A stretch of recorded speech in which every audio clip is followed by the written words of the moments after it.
Préoccupé par le bien-être de la population de sa chère province, l'honorable Samuel Yumba Mwanabute, député national, et élu de la circonscription de Malemba-Nkulu, lors de la séance plénière de ce mercredi 13 novembre 2024, fait entendre la voix de la communauté provinciale du Olomami. Le député national Samuel Yumba Mwanabute a regardé en face le ministre d'État, ministre des Infrastructures et Travaux publics, Alexis Guissaro, pour l'interpeller vivement au sujet de la situation préoccupante des routes dans le Olomami, mais aussi de la situation du genre à Vandeloubiaï, chef-lieu du territoire de Kabongo.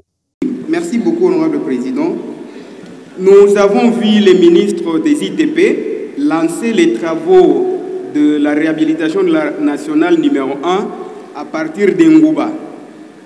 Il est d'Engouba dans la province de Lualaba. Il était en veste.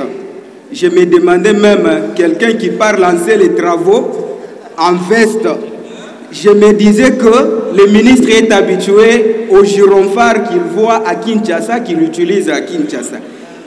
La route nationale numéro 1 qui relie les provinces de Lualaba, Olomami et Lomami. Quand je parle du Olomami, honorable président, je vois honorable questeur qui est à côté de vous. La route passe par la ville de Kamina.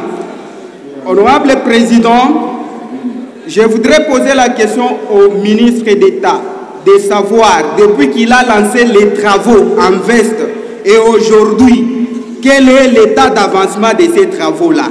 Je profite de poser la deuxième question au ministre d'État sur les travaux abandonnés.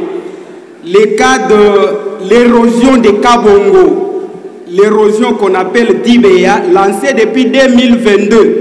Depuis 2020 jusqu'à aujourd'hui, vous avez financé à hauteur de 422 000 $ sur un total de 1488 $. Les projets abandonnés jusqu'à aujourd'hui. Qu'est-ce qui bloque et quand est-ce que vous allez relancer les travaux de ces ravins ici dans les territoires de Kabongo? Je pose la troisième question, honorable président, au ministre d'État.